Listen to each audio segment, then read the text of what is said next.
Lehenengo egingo duguna da begiratzea zenolako postura daukagun. Ona edo txarra den esan gabe, hau da epaitu gabe. Eta gero, joango gara eraikitzera postura on bat, laguntzen duena. Horretarako, oinak jarriko ditugu lurrean eta belaunak zabalduko ditugu aldaken zabalera berdinera. Gero iskioien gainean jarriko gara, ezerriko gara. Batzuetan iskioiak zeintzuk diren irakatsi behar diegu. Eta horretarako baliatu gaitezke argazki edo zein materialetaz.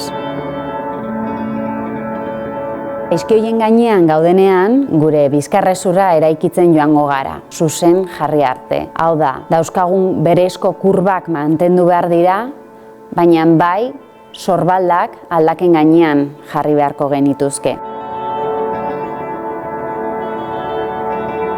Behin gure bizkarrezurra zuzendugunean, sorbaldak alboetara eramatea egingo dugu eta horretarako marraztu dezakegu irribarre bat gure bularrean. Horrela, gure sorbaldak irekiko dira, suabe alboetara. Ondorengoa izango litzateke, gure kokotxa pixka bat barrura sartzea eta honekin edukiko genukeia gure postura ona. Umeekin praktikatu dugu behin eta berriz postura txarretik postura onera joatea eta iraikitzen joatea poliki-poliki eta horrek emango digu bidea postura on horretara ailegatzeko.